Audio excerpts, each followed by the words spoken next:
Hello, everyone, and welcome to this event from Vermont Independent Media. We are talking about youth journalism tonight, and we have a variety of distinguished guests with us this evening. We are going to talk about a variety of questions. My name is Stu Strothman. I am the managing editor of a high school newspaper in Bellows Falls, and we are going to talk about a variety of issues, ranging from how to deal with controversial subjects, how do we address school issues, town issues, how do we have freedom of speech and at the same time write about the things that we need to write about in schools. So I wanted to welcome the guests that we have, and I'm going to let them speak for themselves. We'd like to start with Jeff Potter. Thank you so much, Stuart, and thank you to everybody on our panel and in our audience, especially our student participants. I'm really happy to see you all here. My name is Jeff Potter. I am the editor of The Commons. We are a weekly nonprofit independent newspaper serving Windham County, Vermont. And I've been doing this for 15 years or so, and it's the best job I've ever had. And a lot of what I love about it is recruiting new writers, young writers, working with people who want to learn how to do this stuff, because it is so essential to community, and community is so essential to a healthy and vibrant world. And I think that pretty much sums up everything about what we do and why we do it. And the rest is details. And I'd love to talk to all of you about the details tonight. So thanks again. Well, thank you, Jeff. We'll go next to Tim Calabro. Hello, everyone. My name's Tim Calabro. I'm the editor and publisher of the White River Valley Herald in Randolph. We're a very old newspaper. We were started in 1874, and we've had just 5 publishers in all that time.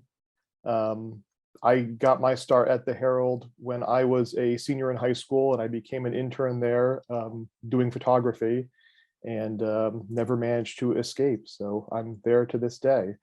And I agree with Jeff that getting young people involved in news is hugely important. I personally think that understanding how our democracy works, which is sort of the lifeblood of a newspaper, is one of the most important things that we can do to keep democracy functioning. So thank you, everyone who's interested in all this and for joining us. Well, thanks very much, Tim. And next we will go to Nancy Olson. Hello, thank you, Stu. I taught English at Brattleboro Union High School for 35 years. I started the journalism program there and taught it both as a class and as an after-school activity for 19 years. And I'm thrilled to say that at least one student every year from the journalism program went into the business in some way. So that was very exciting to see that they were able to move right into different positions of responsibility in the different media that they worked in. Since my retirement in 2013, I've freelanced for The Commons and for The Reformer, and it's very exciting. I'm so glad to see young people involved, and I hope that they continue. Thank you. Excellent. Thank you very much, Nancy. So next I'll have Austin Mallan introduce himself. I'm Austin Mallan. I am currently a enrolled student at Bellows Falls Union High School and have been doing student newspaper for 7 total years, 4 in the middle, 3 in the high school. And yeah. That's great. Thank you very much. We're so glad to have you. And also Grace Waryas. We'd love to have you introduce yourself. Hi, my name is Grace Waryas. I use she, her pronouns, and I'm currently a junior at Bells Falls Union High School. And this is my first year being part of the newspaper at the high school. Great. Thank you very much. So we're going to launch in. I'm all set with introductions, I believe, at this point. And so we have a variety of questions that we wanted to ask participants. And I know it was nice hearing your introductions. I think we have one person here at BCTV who was one of your journalism students, Nancy. And I wanted to say also that Grace has in her background working at the State House as a, what is it called?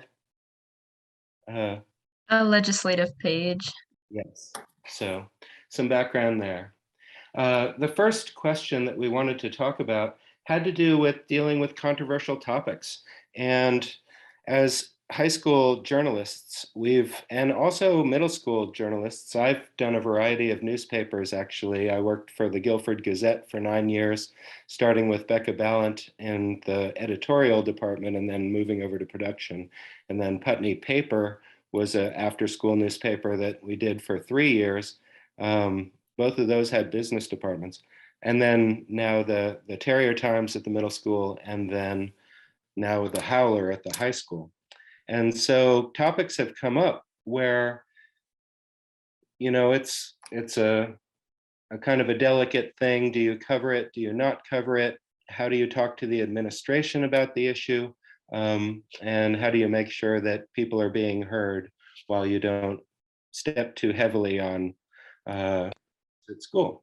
So to that end, I want to talk a little bit with Austin about some topics he's covered. I know in particular, there was one that involved the vandalism and TikTok trends that I don't know if you've heard about them. They affected Brattleboro High School as well. And there was some effect on us. So Austin had to cover that, and he had some interaction with the administration. And I wonder if, Austin, you'd like to talk a little bit about your experience, and then, you know, the different things you heard from different people, and then, you know, what you included in your article. So overall, what ended up being was talking about how this trend influenced, or students trying to do this trend of essentially vandalizing the bathrooms, vandalizing the school, and stealing various objects from the school. And within that, I talked to both custodian and the faculty about it. And within that, I was told not to put in as much, for that the more I put in, the more that people would want to do it. Kind of this monkey see, monkey do, where if they read about it happening within the student newspaper, they might think, oh, maybe I should do that. So it was kind of this battle between whether or not to put something in or take something out. Essentially, do I go with putting more info in to get as much as I can for the story, or do I try to leave some out to kind of go with the faculty and hopefully not have that event happen of where it would escalate because more people did it because they saw it in the paper? And I would say that you were able to put some hard news in there about some of the things that had happened. And then on some levels, our administration is pretty open. But at the same time, we probably left out a number of things that we could have included. So I have an image of that, and I'll share my screen for a moment, if that's all right, just to, let me see, do I have the right one here? Just to see the article. We have a picture there of some twisted stuff from the bathroom. They've since replaced the stalls in that particular one. But I don't think it affected us much, actually, as it did Brattleboro. So, yeah. So I'm going to move on and talk a little bit with panelists about controversial topics, and I'm curious if other people can join in. Nancy or Tim, maybe Nancy, would you like to talk a little bit about this issue? Sure. The main thing I would say, well, the first thing that I would say is that Vermont, as of May 23rd, 2017, has a new voices legislation law, which protects, it guarantees freedom of speech and of the press to high schools and colleges, public high schools, public colleges. So that is protection for the kind of reporting that you were talking about that Austin was doing. That law took about 10 years of work to get it through. And I would like to give the bulk of the credit to Senator Jeanette White, who was absolutely instrumental in bringing that up every biennium until such time as it finally passed. It was House Bill 513, which the governor signed on May 23rd, 2017. But I would also like to inform people or remind people that there are resources. The Journalism Education Association is an excellent resource, and the Student Press Law Center is an excellent resource. Both of those, particularly the Student Press Law Center, will support students in their free press efforts. So at BUHS, in the time that I was advisor,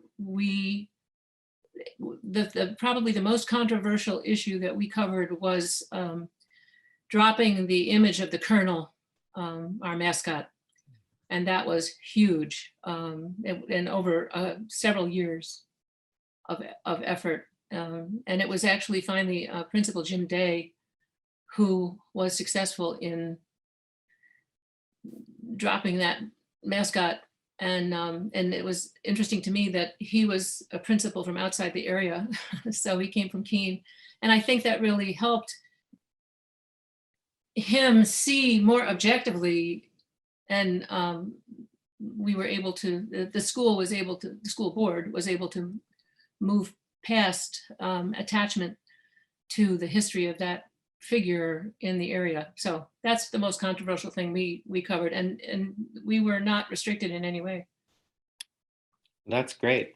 I wonder, I actually want to introduce another participant, which is John McCright, who has joined us. Would you take a moment and introduce yourself? Sorry I'm late. I'm glad to take part. My name is John McCright. I'm the news editor at the Addison Independent newspaper in Middlebury, where we come out on Thursdays, and I just finished tomorrow's paper. So I've been in journalism for 30 years. I started at the Hardwick Gazette in Northern Vermont, worked in Boston for a while, then came back up here to Vermont 15 years ago. I work with, as a community newspaper, you all know that we serve the local people. We don't do a whole lot of international stories, national stories, but we want to let take pictures of the community and reflect it back on themselves with words, with pictures, with videos now. I work with younger people, older people, anyone we can get into the office to or online to do work. I particularly like to work with young people because of the energy they bring to the enterprise and the fresh ideas. It can be a challenge sometimes because I know so much more than they do, and it can be a challenge then when they end up knowing more than I do about so many things too. So it can be humbling as well as exhilarating. Well, thank you and welcome. Yeah. We've been talking a little bit about covering controversial topics in school papers and as youth journalists. There are some realities. I remember one time in Guilford where we were covering a nuclear story. It was a protest, and we brought in a person, Eric Chickendance, but we weren't sure if we covered the other side. I wondered if maybe Tim would like to talk a little bit about this issue and his experiences. Yeah, sure. sort of the first thing that jumped into my head when Austin was talking about his experience was this kind of mentality that you see in administrations, but pretty much everywhere of, if we have this thing and we keep it secret, then everyone will be, we won't have to worry about it, essentially. And I think that that's not a particularly helpful line of thought. I think, in fact, it's, that's where we find corruption, is when we have all these secrets that we're trying to keep from everyone and control the message that's put out there. But at the same time, it really is important to balance what really is in the public interest and what isn't. The other thing that comes to mind is that there's been a great deal of sociological research done about reporting on suicides. And there are certain instances where graphic reporting on suicides has led to increases in communities of incidences of suicides. And so these are all things that if you're doing this kind of reporting, you've got to be really careful and really think through the consequences of whatever you're doing. Thank you. I'd also like to hear, I think John may be interested in addressing controversial topics in. Yeah, I do have one thought that from what Tim said about two thoughts, actually. One is experience with administrations wanting to not talk. That's almost universal. The more you do this, the more you find people don't want to talk about things that make them uncomfortable. So you just have to get over that. The best way is prepare all your questions in advance and then listen to what they're having to say. Respond to what they have to say. If they say something you didn't expect, then you ask a better question. The other thought I had, though, was the younger journalists, the high school journalists particularly, are in a good position when they're taking on controversial topics, because if they do their homework and know something about what they're talking about, then they can ask whoever the person in power they're interviewing is. Like, I'm a young person. Maybe I don't understand this. Maybe you understand it better than they realize you do. But you get to play a little dumb and say, I don't understand this. Explain to me why things are this way. And one, gives you a chance to enhance your understanding. Two, gives you a chance to get quotes you can use for the stories. Just make sure you write them down. And three, it should hopefully give you a new perspective, at least a slightly new perspective that you can add to the story and add to your reporting too. So if you're paying attention when you're interviewing an official about something that is controversial, be ready to have a follow-up question. If they say something you don't understand it, it's okay to say a second time, I still don't get it. Or even a third time, I think it's this way. And then you describe it the way you think it is until you, and one hard thing for some younger reporters to learn is to don't leave until you really understand it. Most people are more generous than you expect them to be, especially if we're talking about schools and educators. Generally, they're really generous with their time. I mean, they're stressed like everyone else, but if you ask them and you're genuine about it, they will explain to you. I think you just have to explain to your readers. Well, thank you. I know that Jeff Potter, whom I've written for a little bit, is somebody who makes sure you go ask all the questions. So I wonder, Jeff, if you would want to talk a little bit about trying to be thorough about following the story. I also want to add in this that I'm a great believer with youth journalists in recording the story and then typing up the transcript. It really gives you a lot to say, and then you get everything they said. But Jeff, if you would talk a little bit about following a story and what you would say to young people. Sure, I would kind of extend a little bit what John was saying about just one of my favorite quotes is from a book by an author named Donald Murray, who's written a lot about who used to be a newspaper coach at the Boston Globe. My colleague Randy, who's in the audience here, and I are we by happenstance we happen to be self-educated in a lot of these writing skills from this same book, and that was a really fun thing to learn when we started to work together. But anyway, one of Donald Murray's best advice, a little nugget of advice that I've carried this with me for 35 years, is intelligent ignorance is a positive attribute of a good reporter. The more you don't assume that you know everything, and the more you do ask questions from, with that degree of just curiosity. Most people are just curious. Most people like when you, and appreciate when you admit you don't know something and you want to learn it. And if they don't want you to know it, then that's on them. I think that the best reporters I've worked with are the ones who are probably the farthest removed from being know-it-alls. It's and just really erring on the side of, even if you think you know something, I think that's the whether you know it for sure is always a good it's a good lesson. I've got a good story from a meeting I covered in 1987 when I was in college. And it was a select board meeting at a small town in Massachusetts. And in small towns like this, you have people talking shorthand, sometimes very deliberately, because they don't want reporters to know what they're talking about. But in this case, the police chief came. They hauled the police chief in front of the select board, and the conversation went something like this. The chair said, "Joe, I'm sorry to bring you here, but you got to do something about Audrey." And then another select board member says, "Yeah, people calling the emergency police number are complaining that she's hanging up on them." And so this guy, who looks like he's just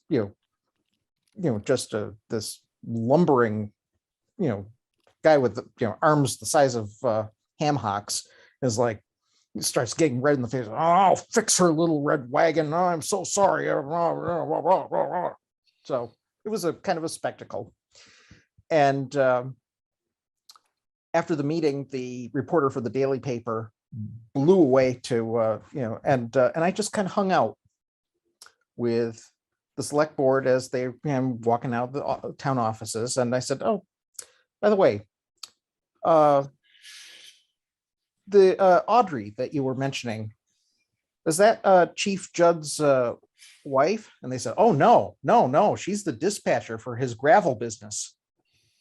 And sure enough, the next day's daily paper referenced Audrey Judd, the wife of Police Chief Joseph Judd. And then it was just I mean, that's the sort. I mean, all the pieces looked like it was going, so obvious, but you just stop and you just check. You check and you check and you check. Also, you've got an unprecedented opportunity to check public records online. You could do this in the dead of night. You don't have to ask anybody. You just have to know how to do it. And learning how to do it is maybe I've got kind of a twisted personality, but I just find that really fun, and being able to learn and know all this stuff, this wealth of public information. And so I don't know if this is what you were going for, Stu, and I'm sorry. It's a great story. A little rambling here, but that's kind of no matter what form journalism is going to take. I'm talking now to the younger people here. That is never going to go away. The need to do all of that sort of checking and those sorts of motions, whether it's online, whether it's on paper, whether it's on both. These are timeless skills, and I really love that you're learning them. Well, that's great. I want to say also that one thing we had in Bellows Falls in the middle school for many years in the after-school program that was run by Oriana Baez, which I taught in and which we ran a newspaper in, is we had access to town. So we could go in and we could interview people, and we did a wide variety of interviews with municipal people. I'm going to share my screen for just a moment and show a piece that was actually Austin's first piece on the Robertson paper mill. We followed this story and did a lot of work with talking to different people in town. But in any case, we did all kinds of things. We interviewed town manager, the fire chief, we interviewed police chief, we had a business profile in every piece, and all of those were a group of us going into town and asking questions. And one of my particular favorites was Dairy Joy. We had this piece where we went in, and he was sort of a not very talkative Vermonter, but as it turned out, his father had bought the business by raising chinchillas and then selling the fur in the 50s, and then bought the business. And then the big boy guy that they brought in was something that he saw in the woods in Keene, and then telling us about horses.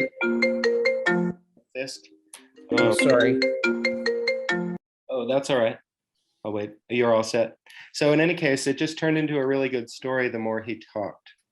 But I wanted to change just a little bit over to some more recent and controversial topics. We have Grace here, who has had some experiences, not just writing, but in dealing with some political issues around the Black Lives Matter flag. I recently ran a piece just explaining what was happening at the middle school. I'm the co-chair of the Diversity Equity Committee, for whatever that's worth, but Grace separately is a member of the Vermont Anti-Racism Network and wears a variety of hats and has been involved with the student council at the school. And I wanted to ask her a little bit about her experience, both seeing that through, and then we're going to cover that as a newspaper. So I wondered, Grace, if you wanted to talk a little bit about some of your experiences with some complex issues. The flag's only been raised in a few places in Vermont. I want to say there's 8 of them. Brattleboro was one of them. But in any case, I wondered if, Grace, you would talk a little bit about some of your thoughts about covering that issue. Yeah, I definitely think it's an interesting issue to go about, possibly writing about, and a goal to pursue, because even though it shouldn't really be a political issue, it is a very political issue, and people can get very angry when you talk about it. And like you were saying earlier, like going about controversial issues, especially in like small towns, it's very important about how you go about that. And I'm still learning how to do that. And I'm really hoping that I will be able to do a good job when that article comes around. Because, you don't want to like upset people, but at the same time, you want to give the facts of what's happening, and also at the same time, state what's happening, but also, not to try to tread too lightly around other people, because then you're not really, I guess, putting out an honest article, I guess, in my opinion, if that makes sense. Right. Yeah. I was writing about it and I wanted to make sure it was covered. And I wound up actually doing a short piece about that and making a statement that our newspaper stood behind equality. And honestly, not pushing one way or the other, because I thought it would be indelicate. It's interesting. I feel like you could easily start a fire, but in any case, we're hoping very much the board will look at it and moving forward. I wondered, Grace, if you would also talk just a little bit about your experience covering the trauma training that teachers got recently. That was a good article, and you had to talk to a variety of people, and we had some issues where people weren't responding, which comes up a lot. But what was that like? Yeah, that was a little more stressful to go about writing about, because there were cases where people like I thought weren't going to respond, and I'm a very strict person for myself for deadlines. And Mr. Strothman gives us deadlines for articles, and I really try to stick to those. And so when you email like, administration, and it's been like a couple days and I haven't responded, and your deadlines in like 5 days, and I've learned to, become comfortable with pestering people, which is not something I really like doing, but I'm getting used to it now because, with emails, like these things can get lost or whatever. But at the end of the day, these are things you need for an article, and it's okay to pester people about them until like, they answer you. So that was a little stressful, but at the end of the, whole thing, I got responses back. I got really great quotes from some of them, and I think it came out to be a really good. Yeah, I'm just going to briefly share an image of that article, which turned out to be a cover piece there. Dave Melnick is this person who's been training teachers, and I'll say that they're great trainings. Personally, I'll go out on a limb and say that.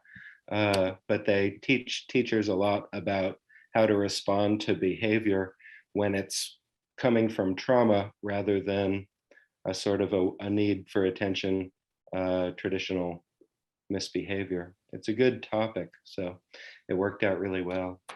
So we're gonna move a little bit to a broader discussion of opinion writing about freedom of the press. We're having heard some of the youth journalists talk.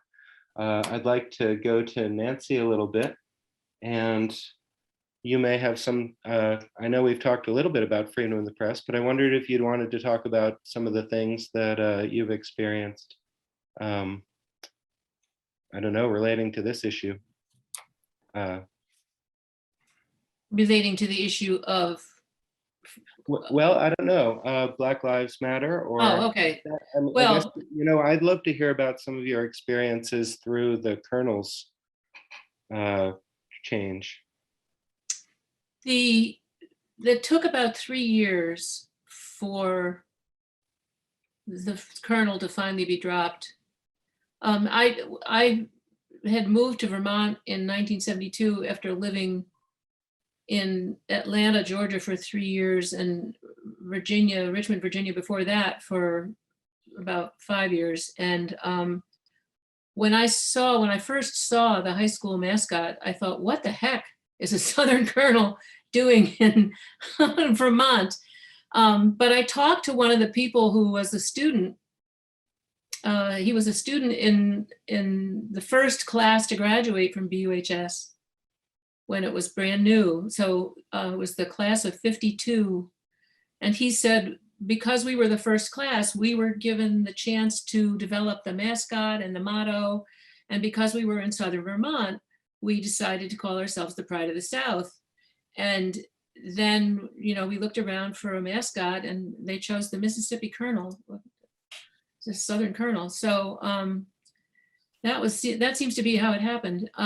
But there was a lot of controversy. There was a lot of attachment to it. And as more people of color came, and people who'd lived other places and found this symbol to be really a very racist symbol. It wasn't intended that way, but the reality is that it is, because it came from a very different time and place that was a lot more racist overtly.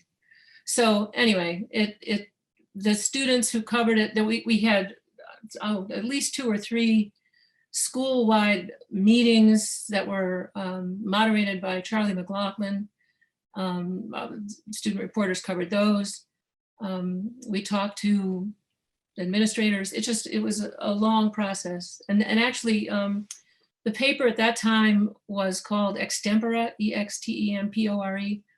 And all those back issues and the record of that sequence of events is in the BUHS library, in the files in the back. The paper now is called the Brattleboro Beacon.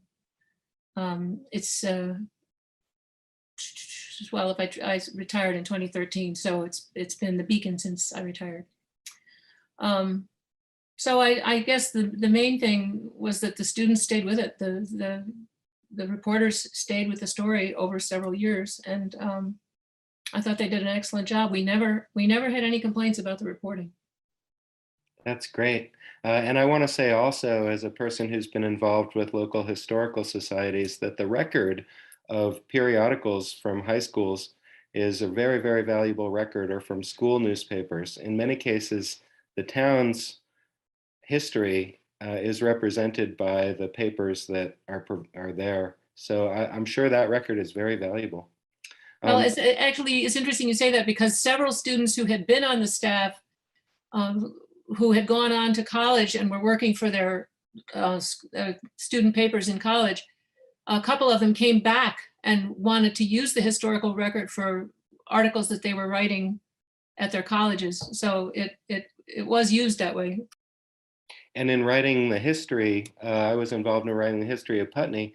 And when we were looking at decades and trying to figure out what happened, if there was somebody producing a paper in town, that was very valuable to us. Jeff, I wondered if you might be interested in talking about some of the sort of related topics. I wouldn't be surprised if you also covered some of the high school issues. So sorry about that. That's all right.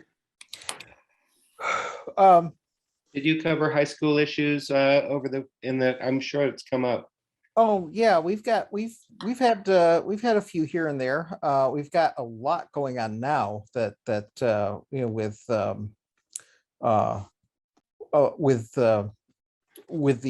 some allegations of sexual misconduct from a retired teacher. That's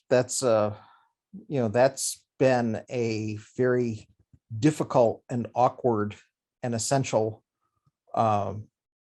long slog of coverage that we're learning as we go about how best to cover that. And there are things where you want to handle something like that. You want to tackle it honestly, and also with the sensitivity of being part of a community that is trying to, for whom this is very upsetting. So we've covered racial issues. One of the first year I was on the job in Brattleboro, there was an incident where it was probably an early scandal with social media, because a group of kids created a Facebook group called NHRA.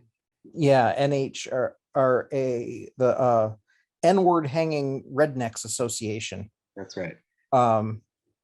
And it's interesting. I taught a couple of those kids in Guilford. Yeah. And I think, and one of the most interesting things, well, a couple of things, really this was, there was a whole constellation of issues of long simmering racial tension where you had students of color who were being harassed and harangued on regularly, and a pattern of when they would finally snap and retaliate and fight back, they would be the ones to be disciplined for acting out, that sort of thing. That was part of this bigger picture. The whole but one of the most interesting things was about a year and a half later, they eventually I'm trying to think if there was any sort of formal. Oh, there were some criminal charges, I think, and maybe there were I was involved with the Equity Diversity Committee in Brattleboro at the time. Yeah. And both charges, and there was time spent. There was some good sort of recognition and change on the part of one person, but even on the Equity Committee, we had a mediator come from the state to come and sort of help us out. Yeah. and dealing with the issues. But the one thing that comes to mind is about a year and a half after this all took place, one of my reporters was really interested in tracking down this kid and interviewing him and just saying, what the hell happened here? And she got a really good story out of it. It was really poignant and it was really complex because on some level it was clear that he was struggling with these issues and becoming, had some serious remorse. And on the other hand, he was on probation and did stupid stuff and kept violating his probation. And so it was really a roller coaster of kind of contradictions, and it was really, I love the honesty of it, because you want to wrap these things up in a neat little bow and say, oh, this person has completely done a 180 and learned and is but it's not that simple. Right. You've got systemic racism and people growing up with this, people who could legitimately think of doing something like this. You're not going to get that out of your system overnight. No, absolutely. And that journey is really difficult, and it's a journey that our entire society is making, and has only really come to the surface in the past couple of years.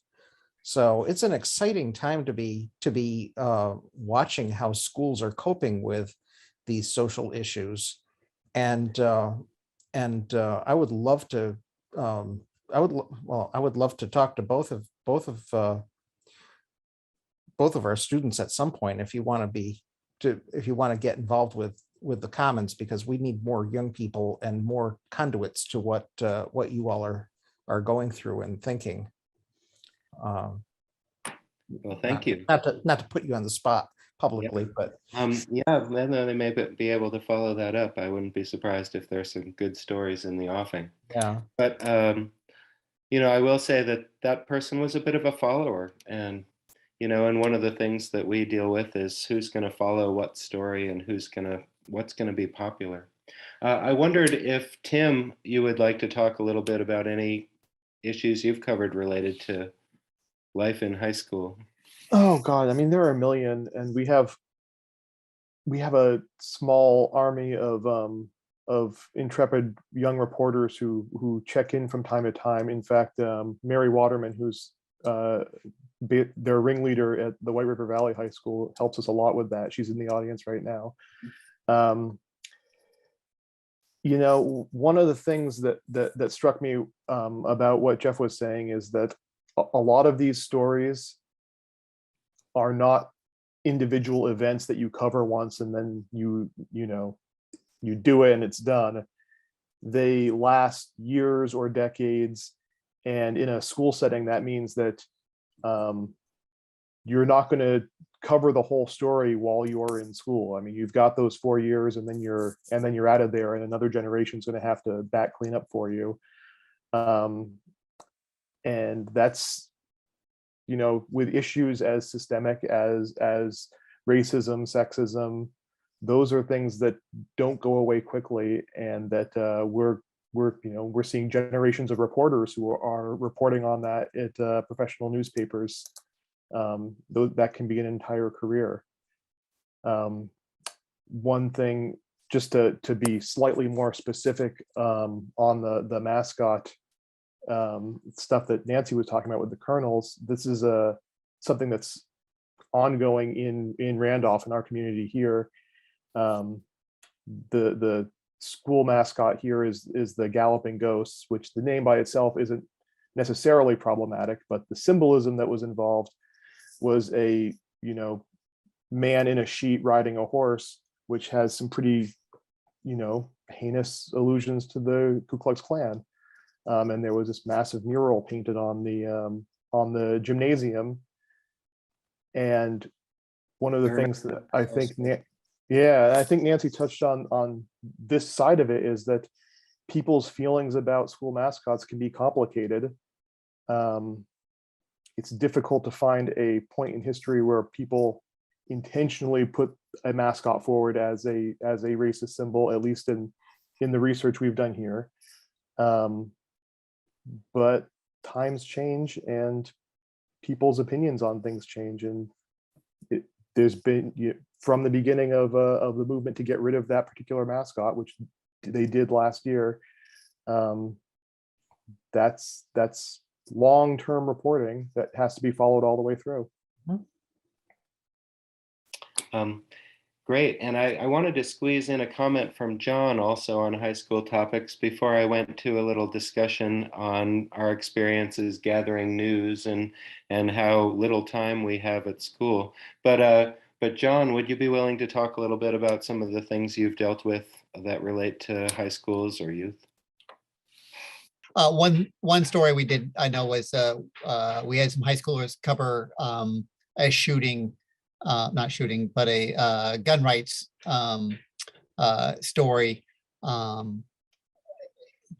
guess what I'd take away that maybe the other students who are here could get something out of that was they were very excited about covering it, a little put off by the fact that people they talked to, either other students or administrators, weren't as excited about it as they were, and they just had to go through and do the best they could.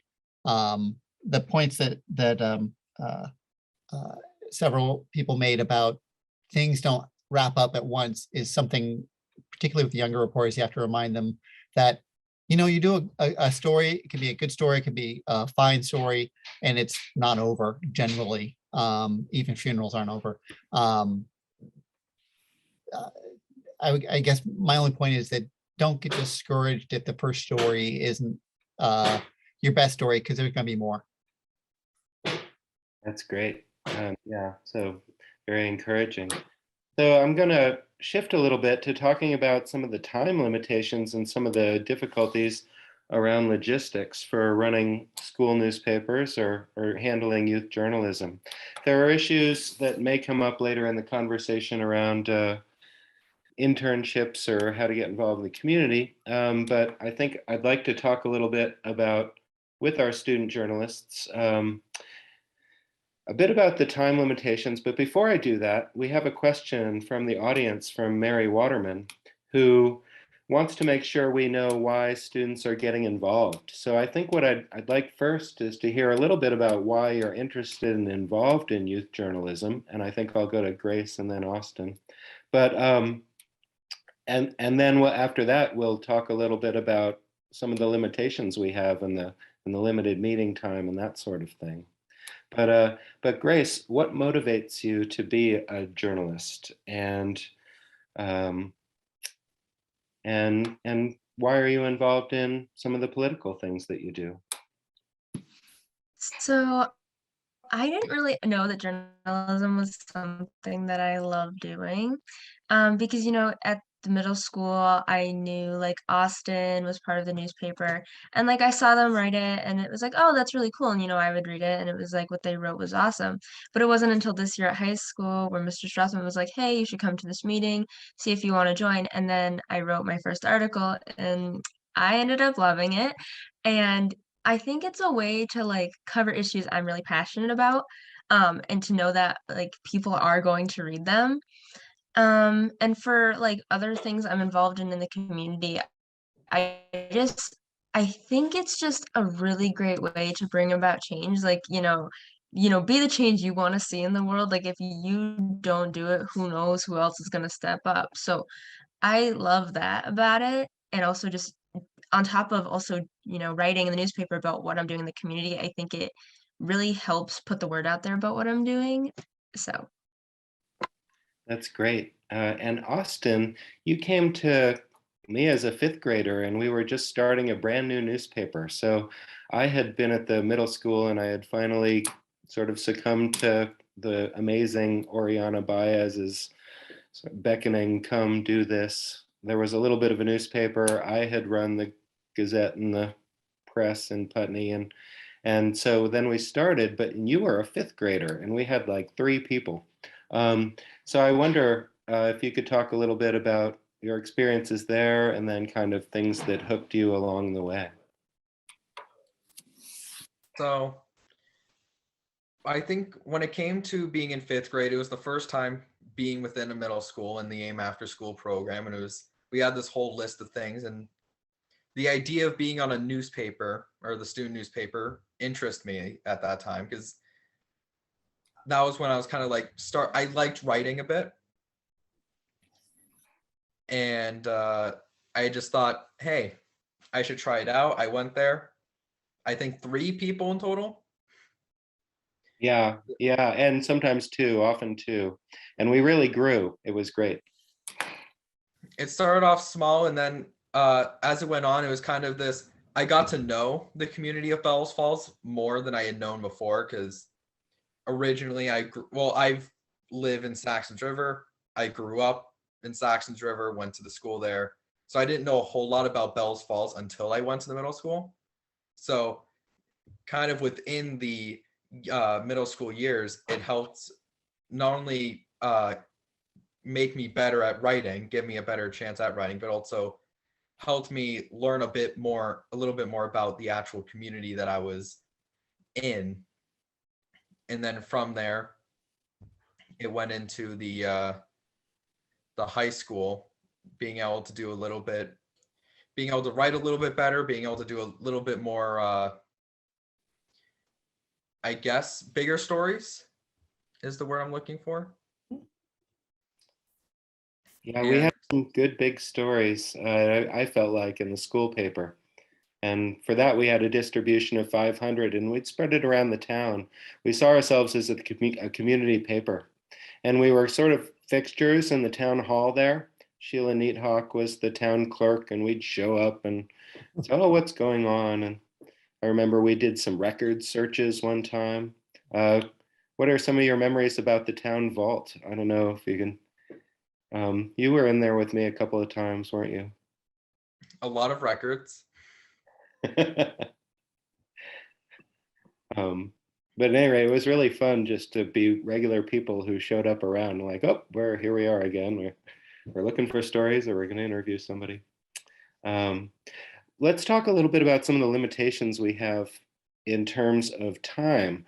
One of the big issues in Guilford that allowed us to produce a really good paper is it was the entire 8th grade that had the project.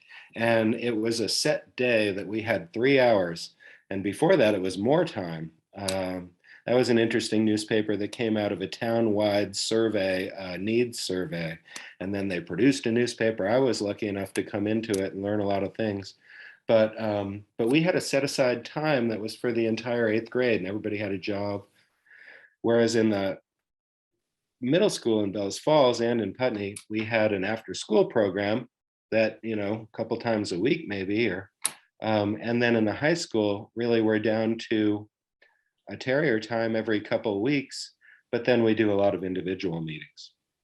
So, it's interesting as a person who is running the program and feeling like you don't have nearly enough time to check in. I wonder if either of you would talk a little bit about what's hard about not meeting, or if it works for you. Grace, how do you feel about the fact that we don't really have any dedicated time? Nancy had a journalism class. I'll go to her soon, but go ahead, Grace, talk a little bit about the time and the meeting. So we meet usually once a week, and it's just during terrier time, which is kind of just like a 30-minute thing 3 times a week, where clubs kind of get together. But I don't really think that's enough time, because I feel like we're usually still talking about plans by the time the dismissal bell rings. And I really wish there was some other time we could meet, maybe a class, or just longer free time at the end of the day to come together, because I don't think 30 minutes does it justice, and that can be very frustrating. So, and in my role, I have to keep after students and get them to do their work in some of that time, and then there's a bunch of other students that hang around, and I know when I run a meeting, I'm sort of like, all right, everybody else has to go, now we're doing newspaper. We only do that a couple times a week. Austin, you've had some different experiences with the amount of time we've had. What do you think about how to make time and the time you've had? What have you thought about? Can we pull it off, So, what is it? at the middle school with the after school program, that was 3 to 5. So it was about 2 hours to both get together and then either go out to do an interview or to write paper stories we were currently doing. So we were given about 2 hours every other day, Tuesday and Thursday. And then so the 2 hours I felt like was probably a good amount of time, at least with the every other day, being able to get together at least twice a week and have a fair amount of time to be able to do something. The high school is a bit harder. It is a 30-minute block or 30-minute amount of time at the end of the day that can happen on either Monday, Wednesday, or Friday. And it is a bit harder because you start talking about something, you start discussing a story, and then the bell rings, it's dismissal.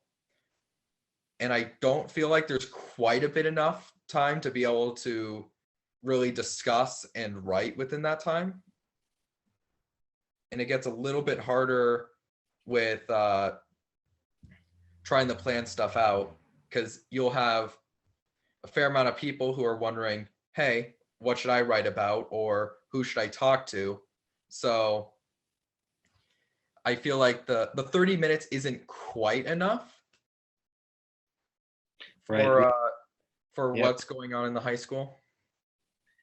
We try to lay out, in our quick discussion, what's the topic, what are the main issues, who are the contacts you need to follow up with. But honestly, I do a lot of individual follow-up, and it works pretty well. People are doing well, and goodness knows you and I talk a lot individually, and that makes it much better, really. But you have to find time to do that. So one thing I wanted to ask Nancy Olson about, who had taught journalism in the high school. Did you do most of the production of the newspaper in the context of your high school class, or did you have another time, or did you do both? Well, the class was daily for a semester, it was a block. But there were students who didn't want to take the class, but they wanted to be involved. So we also had an after-school group that met once a week. And most of the production was in that group. The journalism class was, like a feeder of articles for the production. Although some of the people in the after-school group also wrote. But I tried very hard to schedule the journalism class in the fall because that way I hoped to involve enough students who would want to continue in the after school group in the spring. And it worked out pretty well. I see. Yeah, it's interesting, probably the softwares we've used over the years, and that bears a whole lot of discussion. I'm interested in just hearing a little bit of what you used for production. I did InDesign for a very long time, Guilford Gazette. I was taught to use it by some very well qualified tech people who were brought in and paid a stipend to do that, Tammy Quinn and some others, and they taught InDesign, and I learned from them. And then I used that for many years, and then I've had times where the school wasn't paying for it and I was paying for it. But also more recently, I've given up paying for it, and I've actually been using Google Slides. But what were some of the things you used for production? We used PageMaker. Okay. And that, the technology has changed so much since I retired that even it was changing as year to year. And what I ended up telling the students, because they would say, oh, you didn't teach us any of the online stuff. I said, look, I'm teaching you how to write. I'm teaching you ethics. Those will carry you everywhere. The technology is changing so fast that anything I would teach you now in high school will be obsolete by the time you get out in the field. So that was how I balanced it. Yeah, I do feel that teaching the students InDesign, which really doesn't exist as part of the normal curriculum for schools, has been one of the most beneficial things in my students becoming professionals in many ways. A lot of the kids who came out of the production department at Guilford Gazette, they really went on to do very interesting things in terms of technology. So I have a topic that I'm moving into around school-based journalism, and there are a lot of different things that we can touch on along the way. And I do want to kind of give a shout out to Mary Waterman. She's been putting some things in the chat, which people should notice, I hope. She really wants to give kudos to Tim at the Herald for supporting student articles. And we'll go to Tim again in a minute. Also, as reporting for the community-based learning experience, apparently they had it built into their schedule. This year, she's working with a group of 8 students doing pieces as time allows in their schedules. So I guess sort of piecing it in with different people at different times. But maybe it's a set time. But in any case, that is used differently by different students. But right now they're using Canva, which is free. And I've heard some good things about that from my tech guy at the high school, and I have yet to really get to know it. Last year we had a student with a Mac, and Macs really have made a big difference for me as in terms of functionality. But moving into the topic of student journalism and the state of school-based journalism, I wonder if some of our editors from papers could talk a little bit about how do we move forward? What are some opportunities that you see in the state of Vermont for young journalists? Yeah, go ahead. Is that Tim? Yeah. Quickly, before I do that, I just want to point out that there's also a great piece of open source software called Scribus that's a fully featured page layout program that I recommend to a lot of our advertisers who want to put together their own ads and don't want to shell out for InDesign. InDesign is awesome, but Scribus will get the job done, and it puts out a PDF that you can print on a commercial printing press with no problem.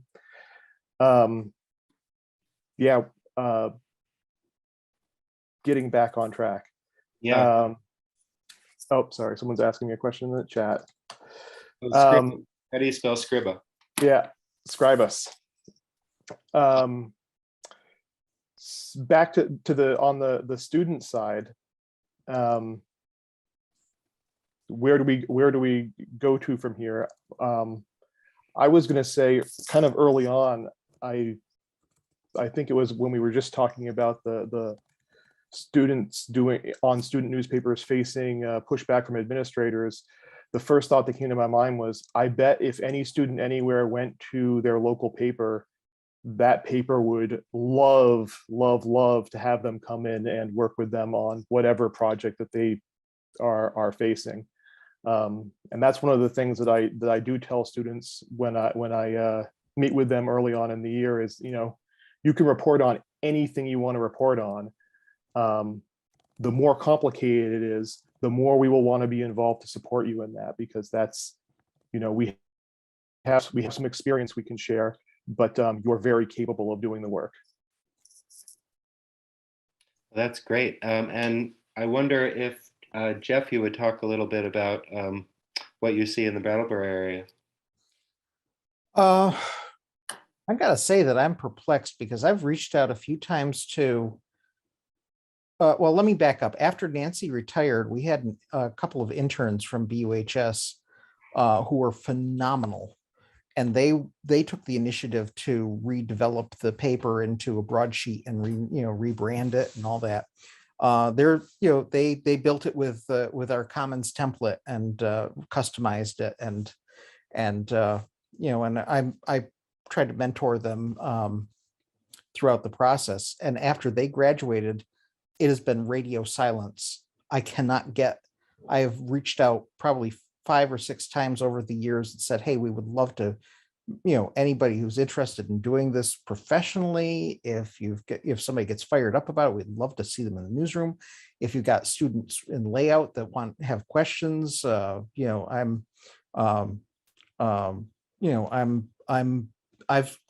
I've produced probably between 5,000 and 6,000 pages of the newspaper on InDesign. I know how to help you guys.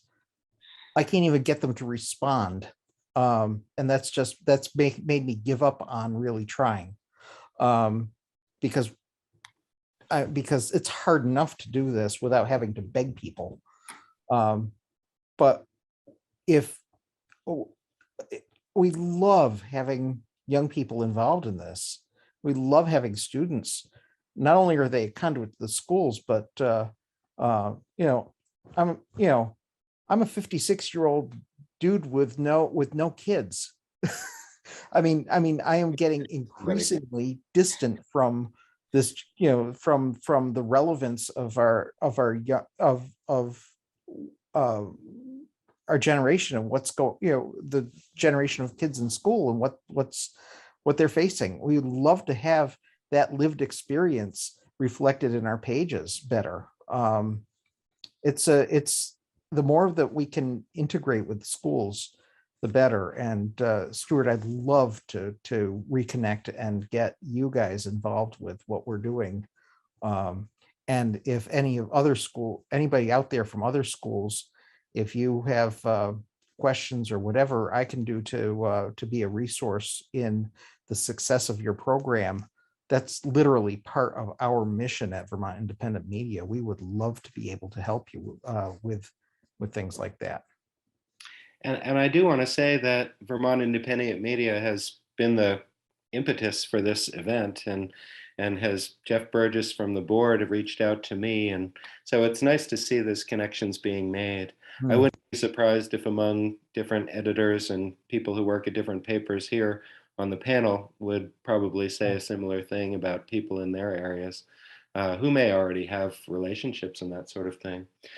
Tim, I wondered if you'd talk a little bit about things you've done, opportunities for young journalists. Sorry, not. I was going to go to John. I apologize. I should probably just leave my thing unmuted because I keep forgetting to turn it back on again. Do you hear me now? Yes. Okay. I share Jeff's frustration, I was saying, with the number of young people who are interested in journalism on a regular basis. The high school in Middlebury let its newspaper die a couple years ago, in part maybe because they started an international baccalaureate program, which is very focused on academics, not leaving as much time for extracurriculars. There's still a student newspaper at the high school in Bristol, Mount Abraham, and they do an okay job. But I've talked once to the teacher up there, and they feel stressed for time. I haven't got a chance to go talk to the students yet myself, but I am totally on board with having them come talk to me or reach out to me. And I would frankly I'd be excited, like Tim said, to give me any kind of story idea, and we'll run with it.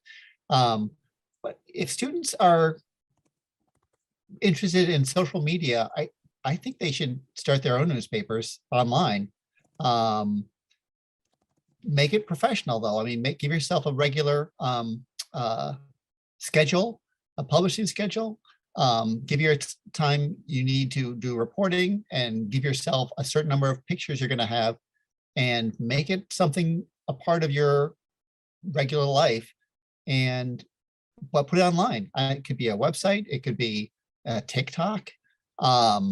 But I think the more, I'm big on writing, and I think people need to learn to write so they can learn to think. But I think if they have these avenues of social media, they should go ahead and use them and just start to do them. If I had a student come to me and want some tips on it, I would say, you do the technology and I'll do the report, help you with the explanation, the story part of it. But whatever we can find to make them interested in if that's social media, so be it.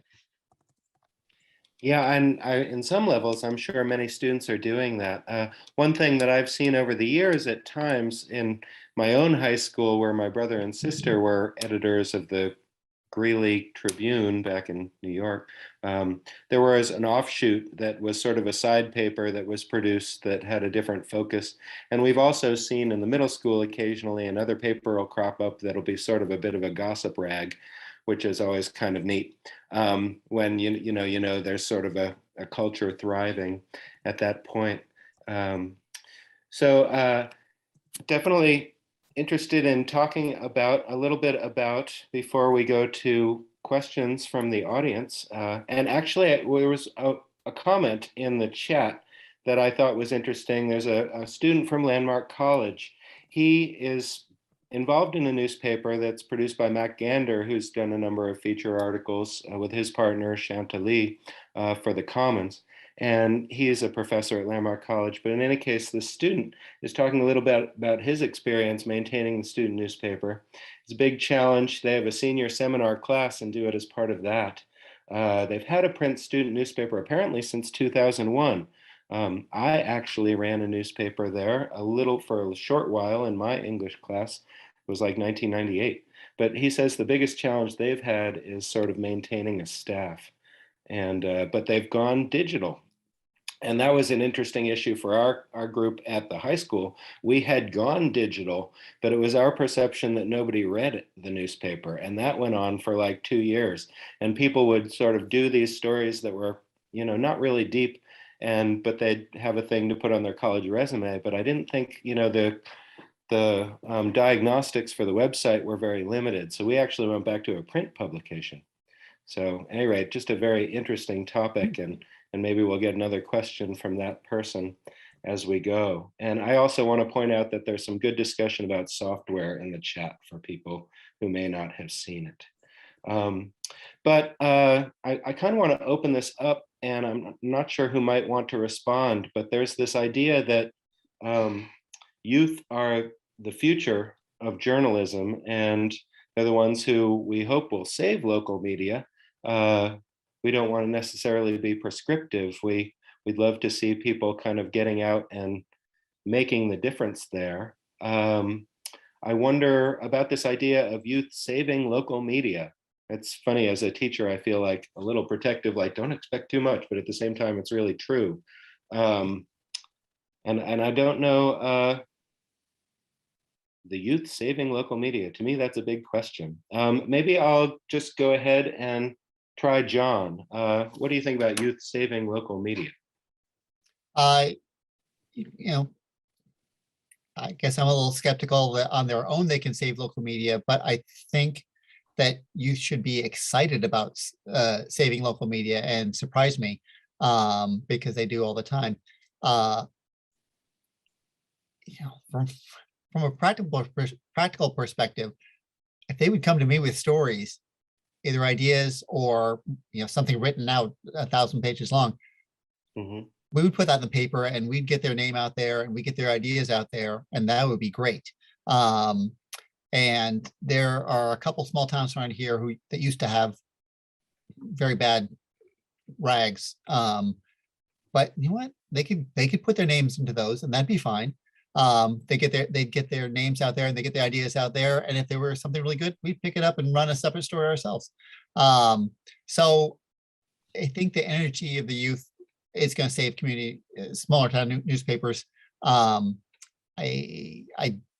don't think they're going to do it on their own. I think they need the whole community, really, frankly. They need, the adults and the people with experience and the people who doubt them as well. Good. I'd love to go quickly to panelists one at a time to very briefly address that issue. Something to say about youth and the future of journalism. I don't know if you have something in mind.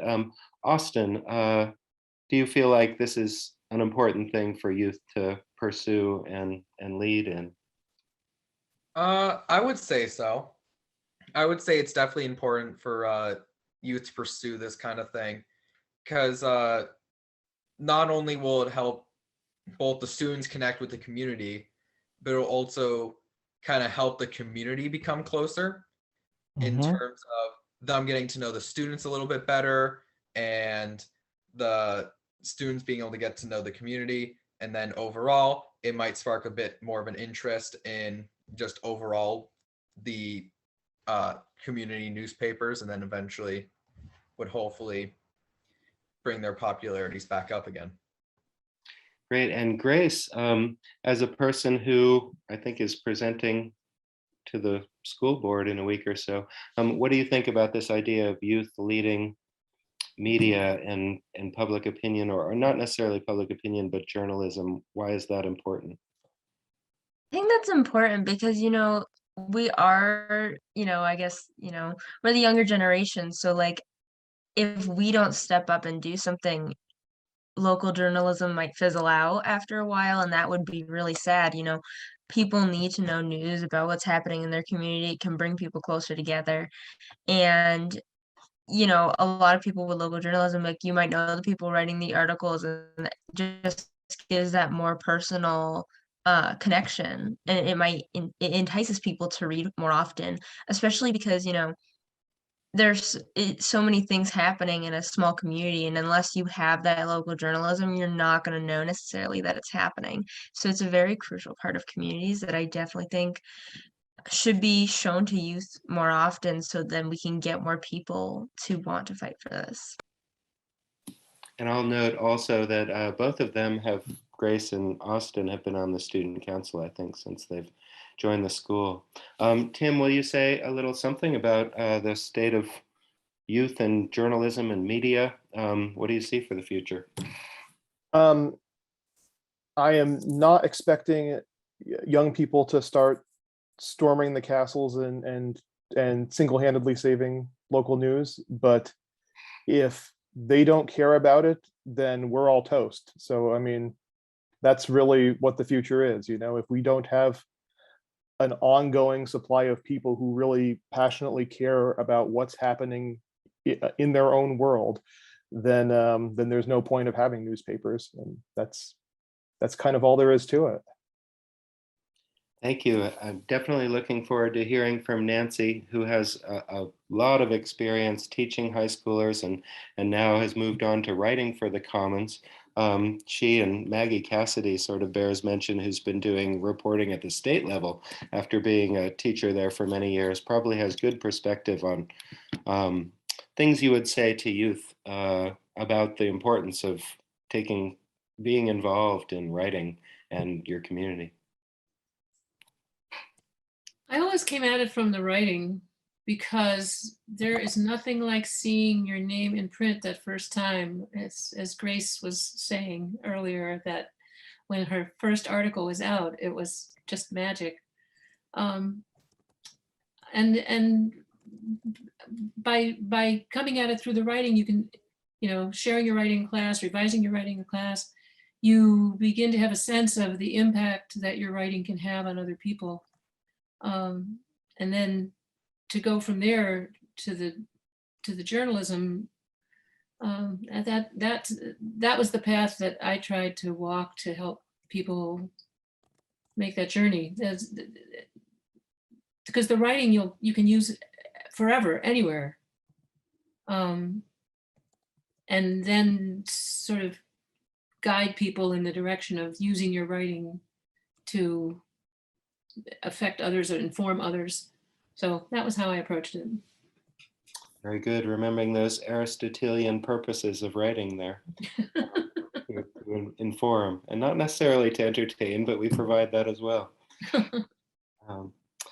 So I wanted to wrap up a bit and take some questions from the audience, if there are any. But before I did, another great comment from Mary Waterman, who I want to know more about.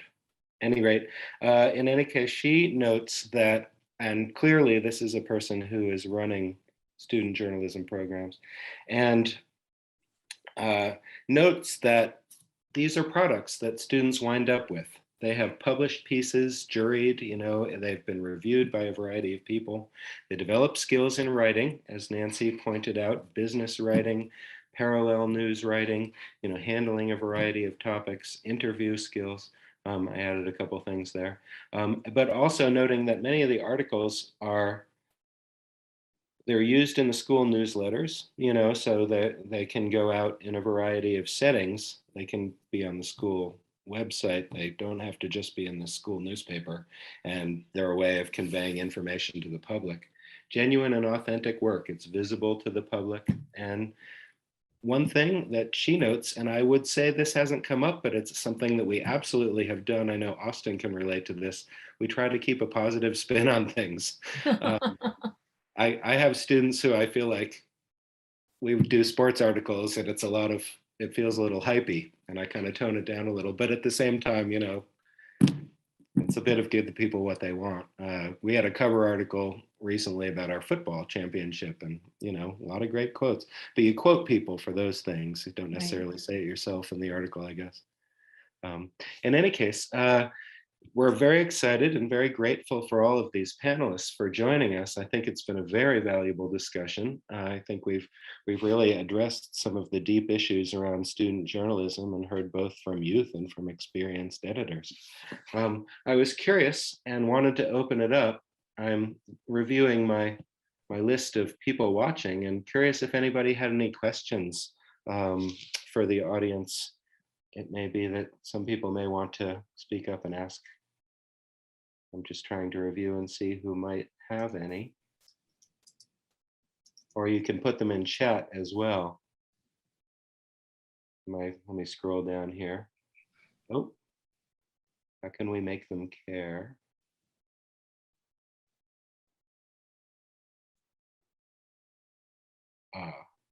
Okay, great. Sorry, a lot just was added. So I just want to put out there and it may be that people would have said, but can anyone think of any specific opportunities or programs that are out there to encourage youth? I think that in some cases, this might be specific to high schools. What kind of a journalism program does it have? Can anyone, is anyone willing to, from the panel or anyone? I do know one thing. The New England Press Association has a youth journalist scholarship. I don't know the details of it right now, but I do remember earlier in the year, they were asking, I believe it goes through newspapers. So newspapers get a fund that they can then pay youth journalists for, it might be during the summer. But I would look on the New England Press Association website and see if you can find information about that. It might be too late for this year, but it's certainly something if you're interested, you should look at it and find out if there's a way that you can get involved, because I know it's for high schoolers. That's great. We have a hand up from Randy Holhut. I wonder if we can call on him. Okay. All right. In terms of resources, the Commons certainly has been a resource. In our existence, we've given chances for. Okay. In our experience, we've given chances to apprentices of all ages, but particularly high school students. And some papers try to segregate youth journalism we put it out front. If it's good enough to be out front, it doesn't matter where it came from or the age of the person who submitted it. And we've had really strong stories over the years that have been produced by people who haven't gotten their high school diplomas yet. So other papers, I think if they're looking to increase youth involvement in journalism, need to think like that and give high school age reporters a chance to really do serious work that is guided by the professional staff, but allowing the new voices to join the chorus. That's great. And I want to thank you also, Randy, for being someone who's covered a lot of high school things over the years. I remember coming out last year to cover our ultimate team playing in Brattleboro. And I'll see you in a few weeks. Budding program, right? Jeff, did you have your hand up? Want to say something? Yeah, I just wanted to say that any young person who expresses an interest and has a passion and a burning desire to explore this, I don't know anybody in this business who doesn't take that as the highest form of compliment. If if you put yourself out there and you want to become involved in a newspaper around here, and it doesn't have to be ours. I know I've pitched that a couple of times tonight, probably shamelessly, but we all are doing this stuff because we love it, and it means the world to us when we find young people who love it too, because we all learned. I learned this trade. I was 16 years old and I wandered into a newspaper, And I learned the bulk of the principles of what I know about this from consummate professionals who didn't have to give me the time that they gave. But they did. And I consider it the biggest honor to be able to do the same thing with anybody who wants to learn that. So, and I know other newspaper professionals feel just as strongly about that. So, if you wander into a newsroom, you're probably never going to leave. Yeah, I hope people. Sorry, that sounded creepy. I didn't mean for that to sound creepy. No, I think that it was taken in the best intentions. I do feel that there is a bug there, and I felt it at historical societies looking at things. I know Austin's been fascinated down at the Historical Society. We fall into this rabbit hole of this is a new and interesting story, and Yeah. or looking at newspapers from the 1920s and Yeah. what were they interested in, what's going on. Yeah. If we write them now, people will know about them in that same vein, and so it's very powerful. Yeah. So we're going to wrap up fairly soon. I do feel that it has been an amazing group, but we do have some more time, and we do have time for questions as they come up. So I'd love to go to Ben Boyington, who just put his hand up. I do have a couple things to offer, but I wanted to note that, oh, you want my video? Fine. As you like. System's like, start your video, Ben. Okay. Yes, I have a face. It's true. Hi, see, crazy bearded guy. I wanted to first hand off to Mary because she said she wanted to say something, but her hand raising option isn't working. So I just saw in the comments. So maybe we can start with Mary, and then I'll come back if that's okay. Great. I didn't aim to bump you there, Ben. I guess, am I connected? I'm not sure. Still showing Ben. You're on, I can hear you. Okay.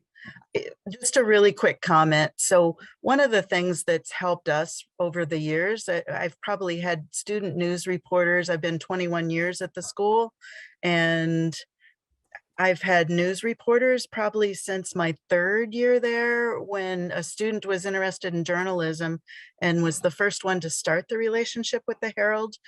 And to bring the level of professionalism up, what the Herald did was give the students a small stipend.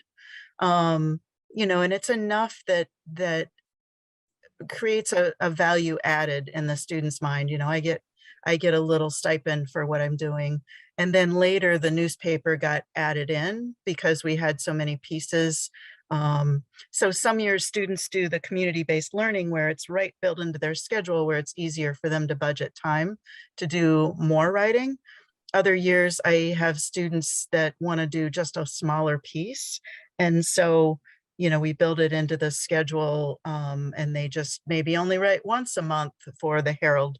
But the Herald's been our main go-to. And then we build local things around the school newspaper as well, like surveying students to find out issues that are going on, et cetera. But I just wanted to do a little shout out with how Tim has made the relationship so lasting, and the Herald with our students, you know, where it's equated to an internship level of experience. It becomes a huge resume builder. So back to you, Ben. Thank you. And we're off. Wait, I'll bring my video back. Unable to start. Okay. There we go. Boy, Zoom is fun, isn't it? Hi, I'm back. A couple things. First of all, thanks so much, professional journalists and such. You guys are amazing. You're doing great work with students. I love the support that I'm hearing. Anything that's like support the youth, I'm just excited. So just wonderful to hear from all these folks, teachers and journalists, you know, offering these opportunities. So fantastic.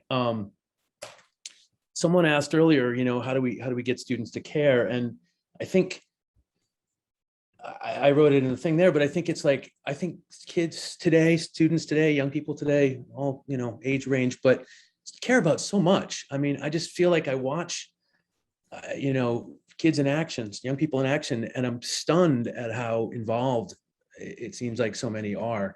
You know, I grew up in the 80s and we didn't care. We just wanted to go to concerts and, you know, be dumb.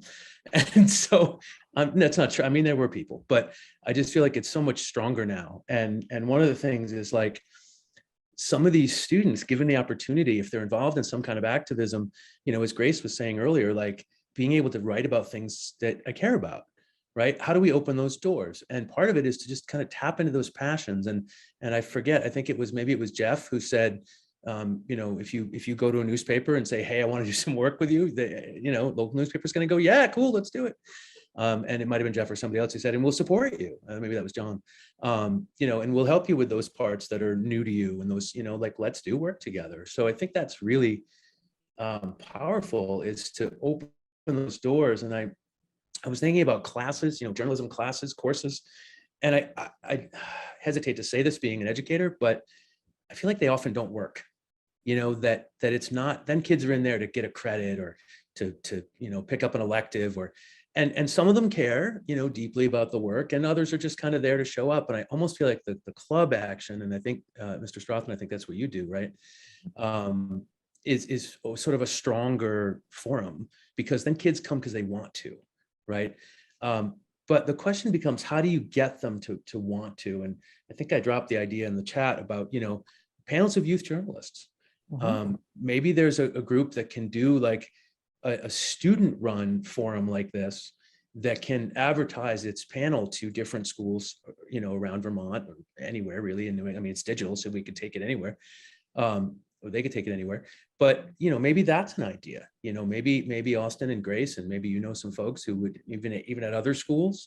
What about across school digital journalism, where it's not just your school doing it, but there's like an area newspaper built with kids from different schools. And I'm not putting all the weight on you, Grace and Austin, but maybe you do know students at other schools. I mean, you probably do from other things you do, right? Maybe that's a thing that starts to grow, you know, when we're not limited to print. And as much as I still love the, you know, the community, you know, print newspapers you can hold, but, you know, capitalize on the technology, you know, that's a thought too. So I'm rambling now. I'll stop with that part. I do want to say that I'll do a little shameless plug for Project Censored. That you journalists might know who that group is out in California. I'm affiliated with them, and they have a program called Validated Independent News Stories, and they primarily work with colleges around the country. I think they have, it's like 90 colleges now around the country that does the VINS work. And they publish a book every year. It's the Censored Yearbook. It's the top 20 censored news stories, and they kind of define censored in a copy of that in my room. I didn't know the organization. Yeah, Project Censored. They're great. If you want a connection, I can hook you up if you want to talk to any of those folks over there. So I'm a member of the family. I'm on the board, whatever, but I'm part of the crowd over there. So, but they do a lot of good work, and it would be great to see about bringing high school work into that. And I do know some high schools have adopted the sort of VINS format. I don't know if Project Censored has yet embraced the idea of bringing high school student writers in, but that book, those top censored news stories, it's a compilation. Well, part of it is a compilation of college students who have written articles on lesser reported or unreported news stories. Really good stuff. They publish a book every year. Young journalists, you might find this interesting just in general, whether or not we can build it into any kind of high school level work. But they're doing more and more work.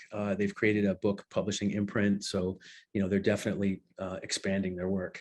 And I think that's something that journalism teachers and student newspaper owner, you know, runners might want to take advantage of. The last thing I'll say, because I'm monopolizing everyone's time, but a few people brought up, and I know Mary, you brought up, you know, keeping it positive. I want to do a plug, and I'll put his name in the chat. But I want to do a plug for Ken Burrows out in California, and he works with a couple of other people. I'm not sure who's in that group now. I think I'll just type in some names here, but he does work in what he calls constructive journalism. So it's solutions media rather than, you know, negative media. And he's done a lot of presenting, certainly on the West Coast. I don't know if he's come East yet, but he does a lot of really cool work with that. So constructive journalism, you can Google him and find out some interesting work that they're up to. And he's based in Bay Area somewhere. I think Bethany is working. So I just wanted to drop that in there for those who are interested in the idea of keeping it positive, but not only keeping it positive, but treating difficult issues with a more positive angle, with a what do we do about it angle, almost an advocacy kind of positioning rather than just reporting. That might muddy the waters for some of you journalists, I know, but I want to throw that in there, so I put his name in there.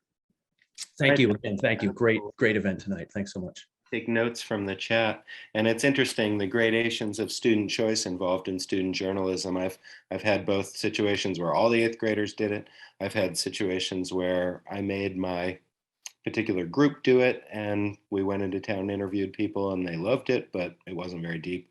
And then I've got the club that has got pretty strong involvement. Another question, we're going to go a little longer for those who are up for it, for a question from Kenny Pepper. Yeah, hi everyone. Yeah, thanks for doing this. I mean, I'm a operations intern at the Commons, and I can attest to what they've been saying. I essentially did walk in and ask, what can I do?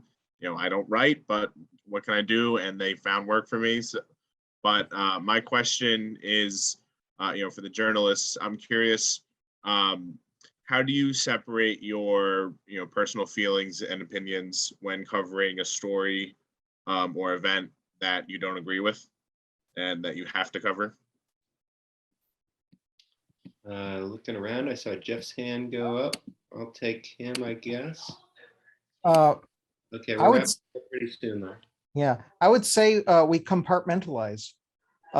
Professionally, our job is not to cover everything that we agree with, but to try to really take in the truth of the matter and understand the dynamics behind what is making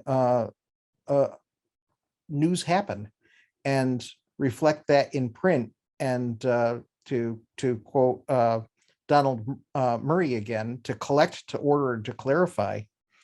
I mean, to make what the whole of what is out there vivid for people to come to an understanding.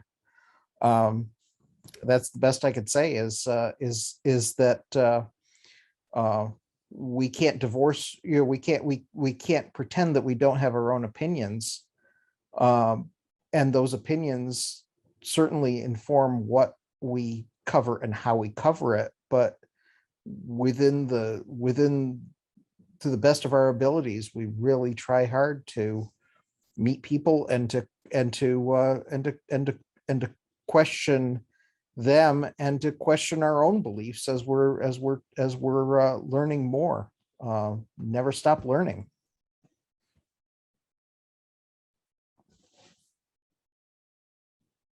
I apologize, I was muted. I think that's a great philosophical and ethical statement for us to close with. So I just really want to thank everybody for being here. I want to thank Vermont Independent Media for pulling this together. I want to thank Brattleboro Community Television for hosting this event tonight. I hope that many people who are listening will share it, and will have the opportunity to see it in the future, to hear all of these important opinions and thoughts. So thank you so much, and I think I'm going to sign off. Thank you, everyone. Thanks, Stuart. Thanks, everybody. Thanks, Grace. Thanks, Austin. Thanks, kid. Yep.